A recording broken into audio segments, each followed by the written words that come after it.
오늘 시간 함께 우리 청년부 예배 가운데 오신 우리 청년부 여러분 함께 예배드리게 되어서 반갑고 또 이 시간 하나님께 이 영광을 드리는 청년부 예배가 되기를 소망합니다.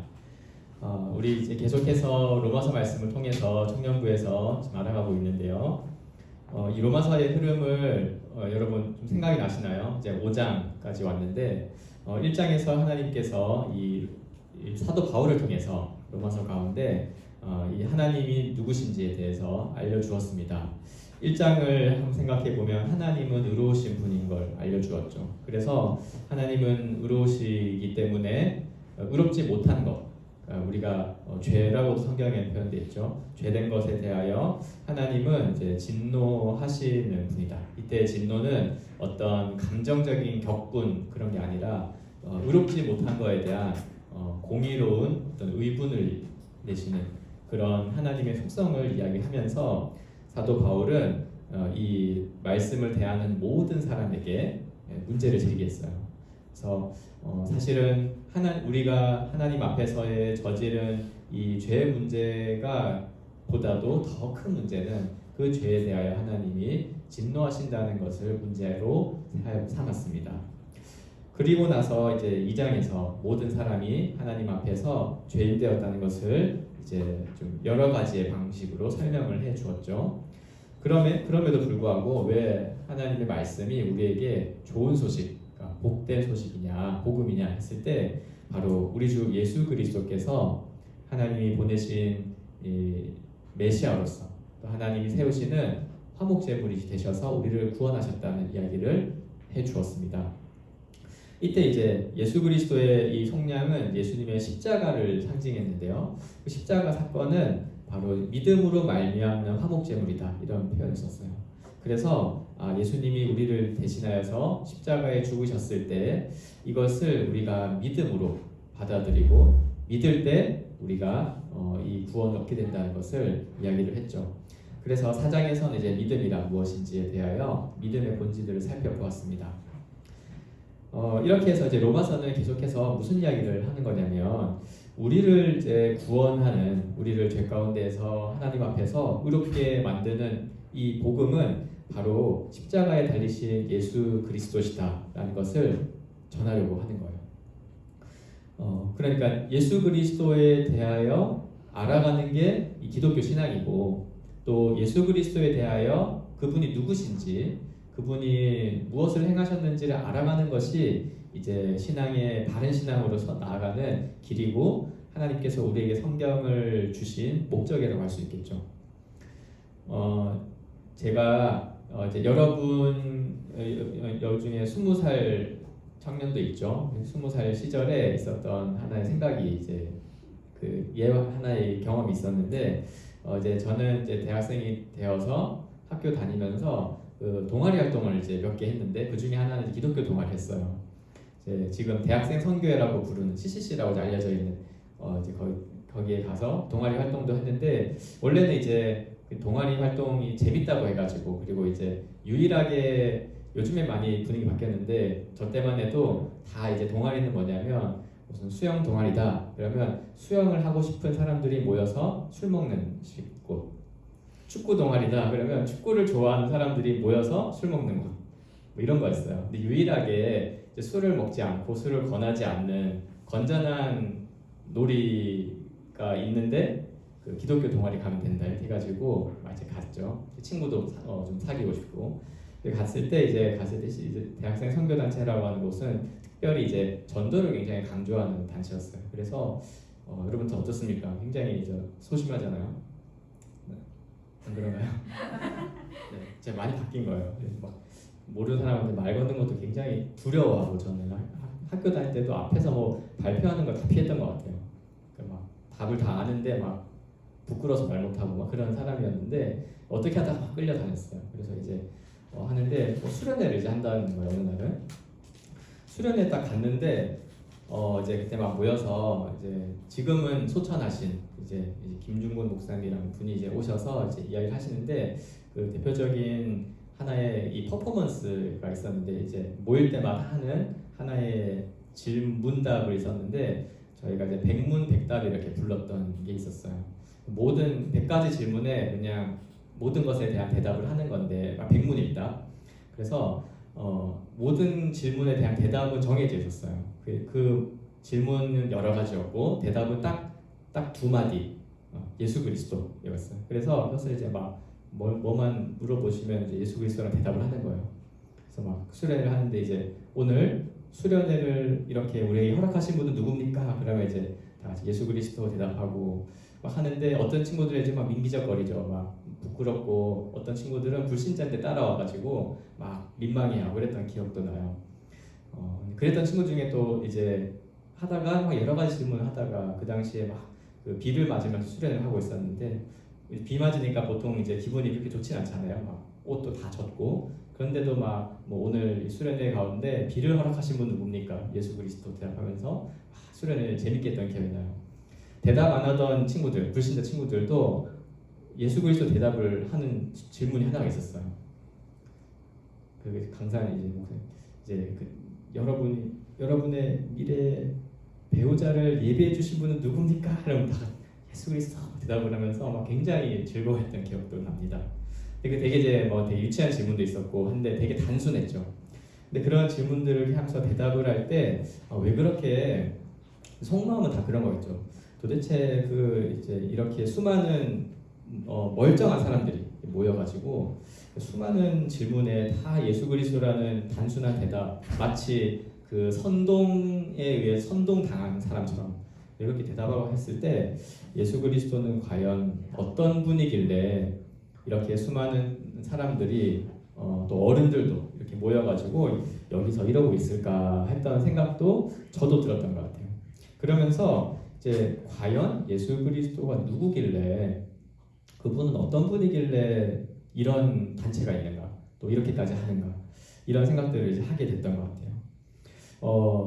로마서는 그 예수 그리스도가 누구신지에 대해서 알려주고 있는 거예요.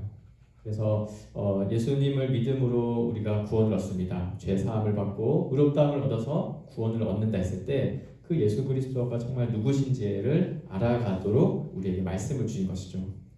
오늘 이제 5장에 들어와서 또 이 진리들을 살펴볼 텐데 특별히 이 5장에 관해서는 오늘 제 말씀의 제목처럼 그래서 사도 바울은 예수 그리스도 안에서 이 하나님과 화평을 누리자라고 이제 제안을 합니다.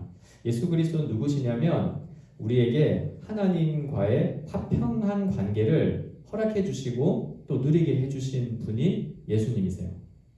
그것을 오늘 우리가 한번 살펴보도록 하겠습니다. 1절에 보니까 이제 그러므로 이렇게 시작을 하죠. 이제 앞에서 쭉 예수님이 우리의 화목제물이시다. 그리고 믿음으로 말미암는 화목제물이 되셔서 예수님을 믿는 믿음이 무엇인가 이런 것들을 이야기한 다음에 그러므로 우리가 믿음으로 의롭다 하심을 받았으니 우리 주 예수 그리스도로 말미암아 하나님과 화평을 누리자 이렇게 돼 있죠. 이 하나님과 화평한 것 이것이 뭐냐면 예수님을 통해서 우리가 구원받았다 말할 때 그 구원의 실체예요. 우리가 예수 믿으면 사실은 여러분 예수 믿었을 때 우리의 인생이 갑자기 하루아침 만에 드라마틱하게 막 변하지 않죠.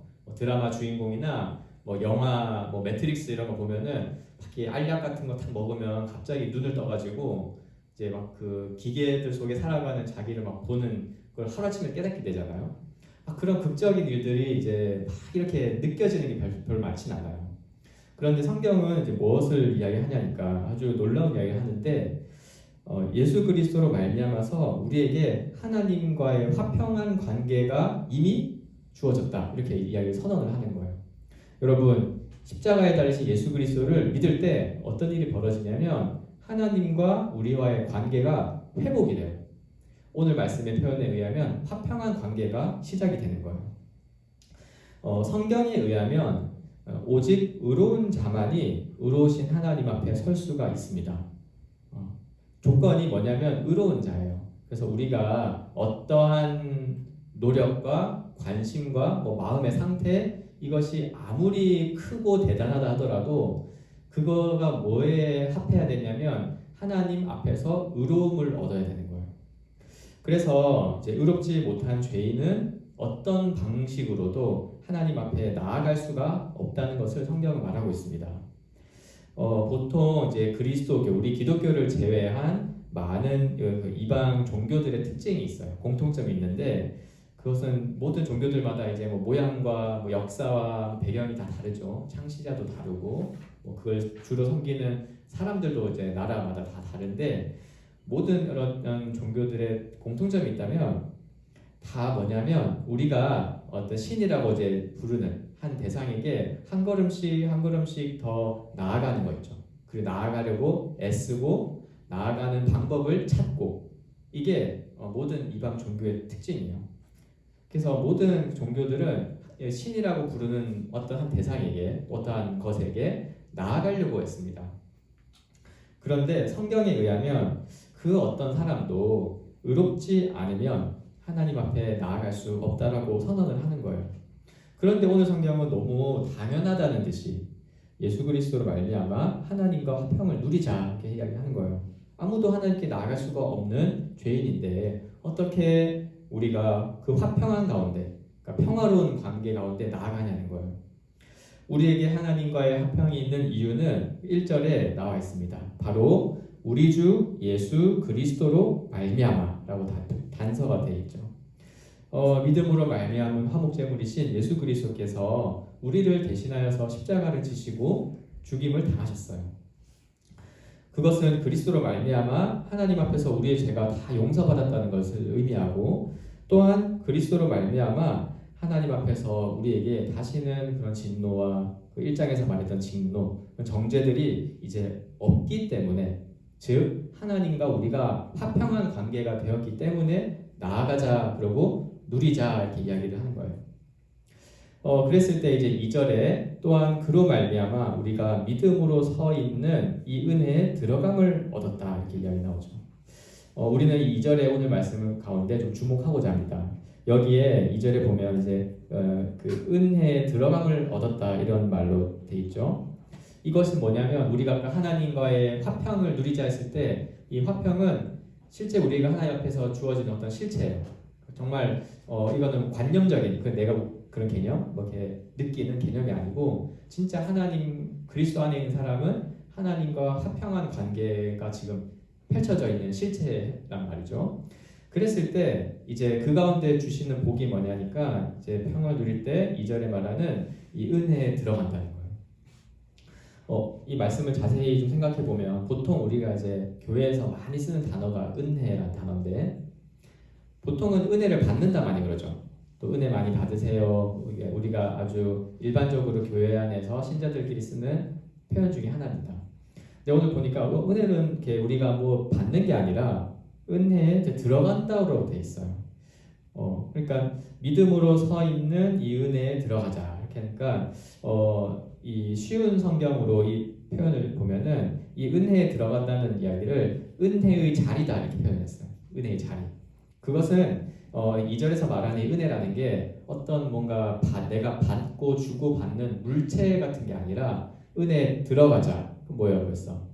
한 장소, 은혜의 자리, 공간, 영역을 의미하는 거예요. 그러니까 우리가 들어가는 걸 말하는 거예요. 어느 공간에 예배실에 들어올 때 문을 열고 들어오잖아요. 이 예배의 자리. 그런 개념인 거예요. 은혜라는 게.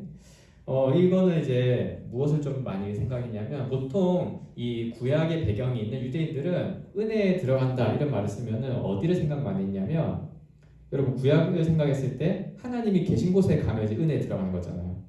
구약 시대 때는 특별히 하나님께서 주신 이 성전, 성막의 이 시스템을 통해서 가장 중앙에 있는 지성소라고 부르는 공간이 있었어요. 거기에 들어가면은 하나님의 그 은혜의 자리에 들어가는 거예요. 근데 구약 때만 해도 보통은 우리가 이스라엘 백성이라고 해도 그냥 들어가고 싶어서 들어갈 수가 없었죠. 율법에 의해서 대속죄일이라고 하는 제도를 통해서 이스라엘 전체를 대표하는 딱 한 사람, 우리로 치면 대통령 같은 거죠.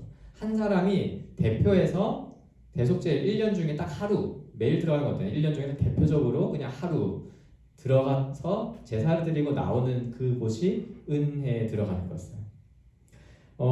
이 말씀은 또한 그 유대인만 본 게 아니라 이제 바울은 로마에 있는 많은 이방인 그리스도인들도 이야기했으니까 이방인들은 이제 은혜에 들어간다 생각하면은 보통 뭘만 생각했냐면 당시에 이제 로마 제국의 이 통치권이 있었으니까 로마 황제를 만나러 가는 거 있죠.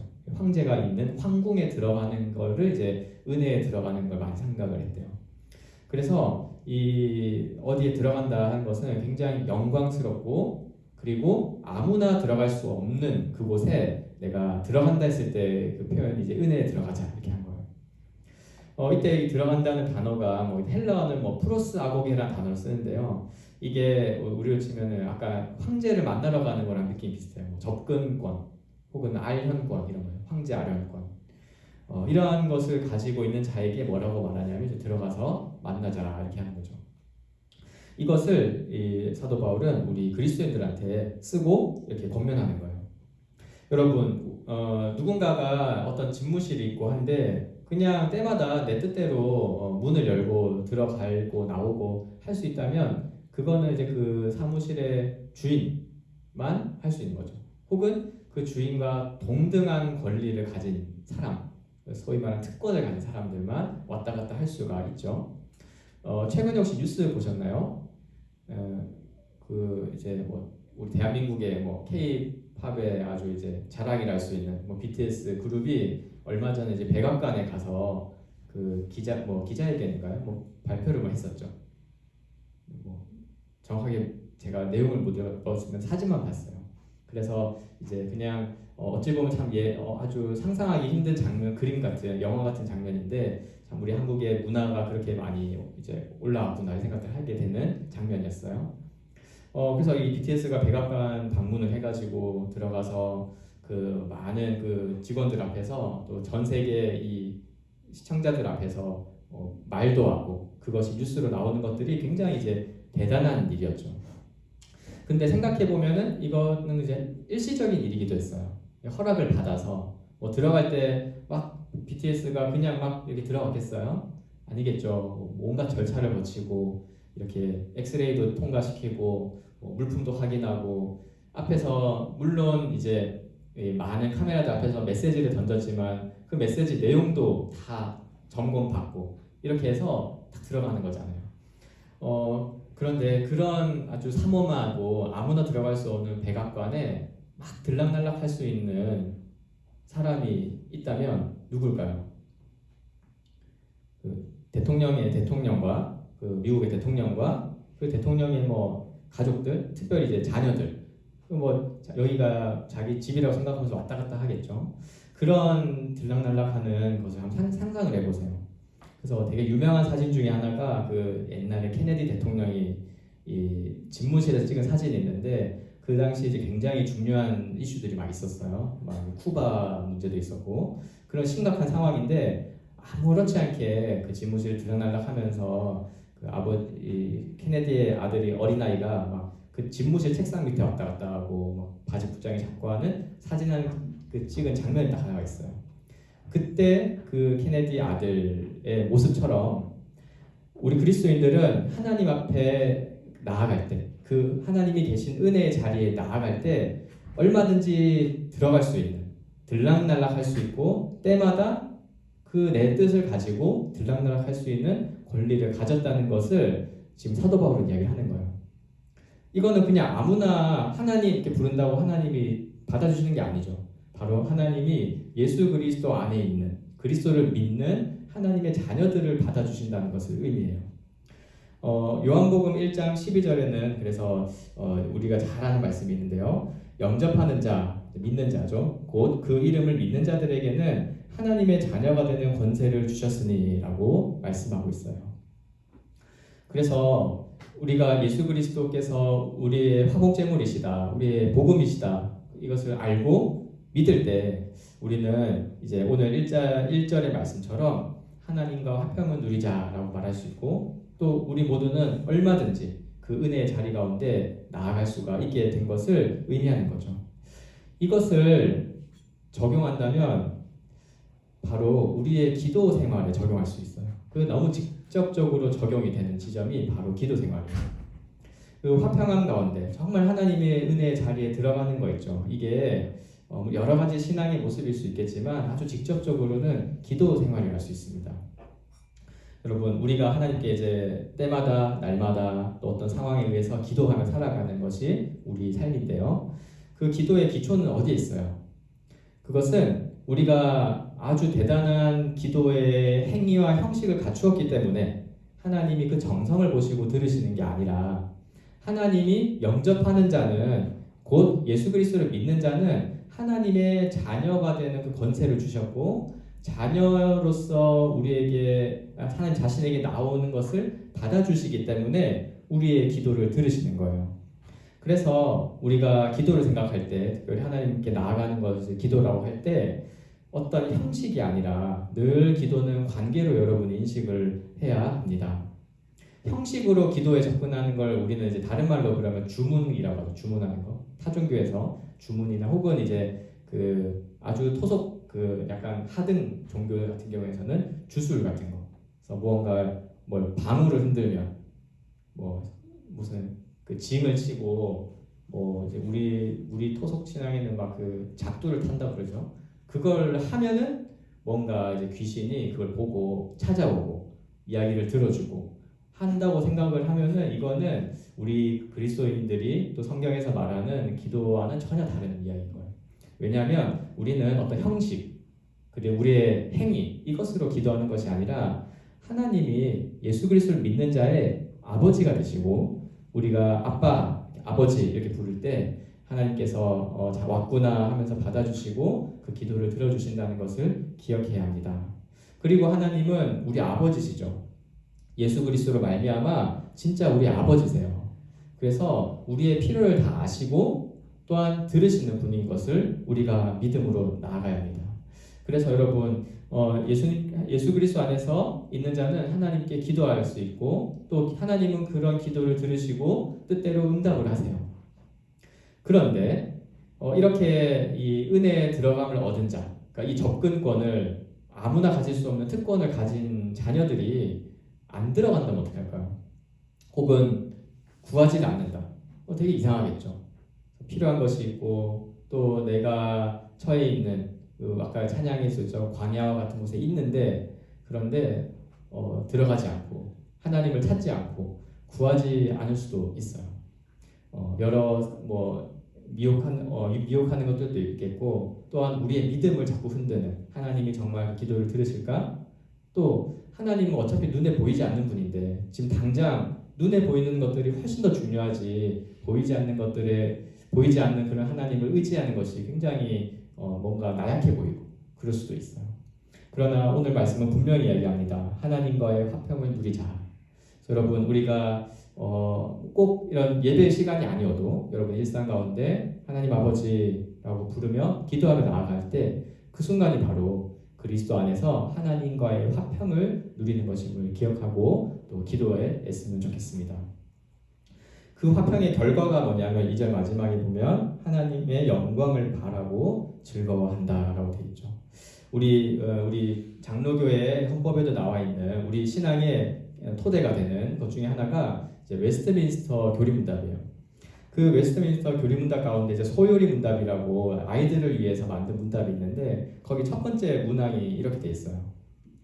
인간의 최고 목적은 무엇입니까? 라는 질문에 인간의 최고 목적은 하나님을 영화롭게 하고 영원토록 하나님을 즐거워하는 것입니다. 라고 돼 있어요. 여러분, 우리가 하나님과의 화평을 누리고 그 은혜에 들어갈 때마다 우리의 필요한 것들도 하나님이 들으시고 응답하시지만, 또한 이것이 우리에게 가장 즐거운 일, 가장 복된 일이라고 하는 것을 믿어야 하겠습니다. 상사절은 이와 관련돼서 약간의 어떤 부차적인 설명들을 하나 해주는데, 이렇게 이제 하나님과의 화평을 누리는 좋은 복을 누리면서도 하나님과 화평케 된 성도에게는 환난이라는 게 또 있대요. 그래서 환난 중에도 소망을 이룬다는 게 3, 4절의 이제 내용인데요. 보통 이 환난은 일반적인 환난과, 성경에서는 일반적인 환난과 특별히 복음 때문에 당하는 환난이 이제 두 가지가 있는 것으로 좀 설명이 됩니다. 그 일반적으로 당하는 환난은 사실은 이제 아담의 범죄와 그 타락 이후에 모든 인류 보편에게 펼쳐지는 것들이에요. 그래서 뭐 작게는 어떤 개인의 죽음, 크게는 어떤 사회의 어떤 고통들, 지금 이렇게 전쟁 같은 거는 이제 아주 많은 사람들이 고통을 당하죠. 또 이렇게 환경의 문제로는 전 지구가 고통을 당하는 것들입니다. 근데 특별히 이제 성경에서 말하는 환란은 그 부분도 있지만 오늘 본문에서는 이 복음으로 인해서 당하는 환란을 좀 이야기를 하는 것 같아요. 이거는 이제 불신자들은 이 환란을 당하지도 않고 이걸 뭔지도 몰라요. 그러나 신자들은 의와 구원을 위하여 이 고난 환란을 당하는데 이 환란 가운데 성경은 또 무엇을 이야기하냐니까 3절에 보니까 이뿐 아니라 우리가 환란 중에도 즐거워하는데 이는 환란은 인내를, 인내는 연단은 소망을 이루는 줄 알미기 때문입니다. 그래서 환란 그 자체를 다루면 일단 본능적으로 싫고 꺼려지죠. 그런데 이 말씀의 4절의 마지막을 보니까 이 환란이 결국 인내와 연단을 거쳐서 우리의 소망을 이룬다고 말씀을 하고 있어요. 이 소망이라고 하는 것은 이제 가장 영광스러운 게 우리에게 펼쳐지는 것인데 예수 그리스도께서 오신 것처럼 다시 오셔서 영원한 하나님의 나라를 우리에게 주실 것을 우리는 소망하게 되죠. 그 과정에서 참 놀랍게도 하나님은 우리가 예수 믿고 난 다음에 항상 기쁜 일만 생기게, 항상 즐거운 일만 생기게 주시는 것이 아니라 좀 신기하게도 환난 가운데 인내하게 하시고 또 그걸 통해서 연단, 이건 원래 이제 금이나 철을 재련할 때 이렇게 불순물을 걸러내는 그런 걸 의미하거든요. 그런 과정들을 두셔서 결국 우리가 소망하는 바를 이루게 하신다고 말씀이 되어져 있는 거예요. 이것이 한편으로는 이제 복음의 비밀이기도 합니다.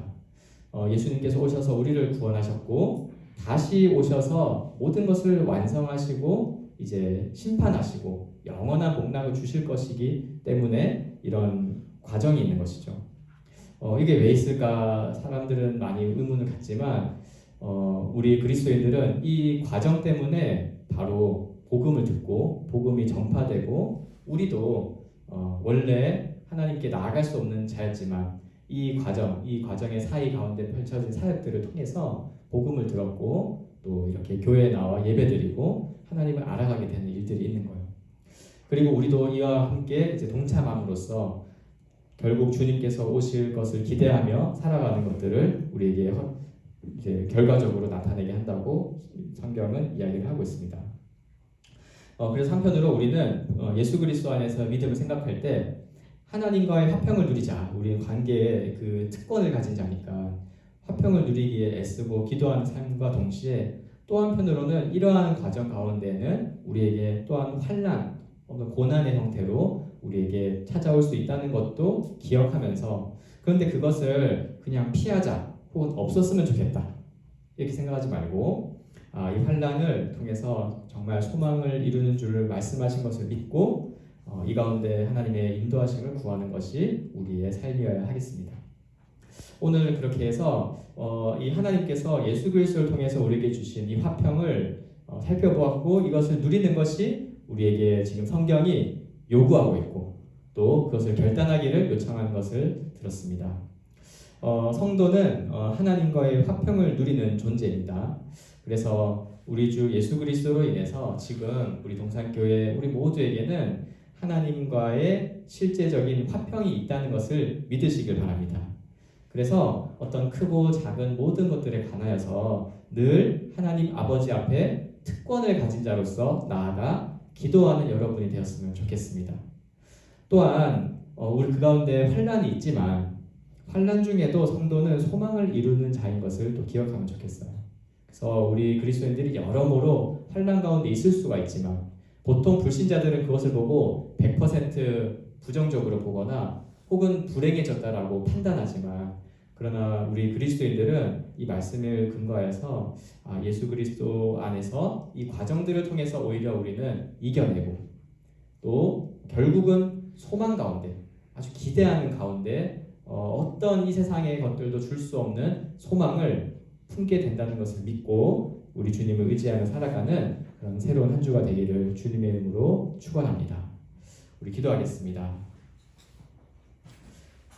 하나님 아버지 감사합니다. 우리 주 예수 그리스도를 통해서 우리를 구원하시고 특별히 그리스도로 말미암아 하나님과의 화평한 관계를 우리에게 허락하셔서 날마다 언제든지 예수 그리스도의 이름으로 하나님께 나아가 하나님을 만나고 또 하나님께 우리의 기도를 드리며 또 우리의 삶으로 하나님을 예배할 때 하나님께서 우리를 원수 삼으시지 아니하시고 하나님의 자녀로 받아주시며 하나님의 사랑하시는 백성으로 받아주신다는 것을 우리에게 알려주시고 믿음으로 나아가게 하심에 감사합니다. 오늘 말씀을 기억하면서 언제든지 우리의 이 정체성을 하나님과의 화평한 관계를 가진 자, 그래서 그 화평한 관계를 언제든지 누릴 수 있는 특권을 가진 자인 것을 우리가 분명히 알고, 특별히 많은 청년들이 여러 고민과 어려움 가운데 있는 이 시대 가운데 우리 동산교회 청년부는 한 사람도 빠짐없이 하나님과의 화평 가운데 주님 주시는 은혜와 복락을 누리게 하여 주옵소서. 감사를 드리며 이 모든 말씀을 우리 주 예수 그리스도의 귀하신 이름으로 기도합니다. 아멘.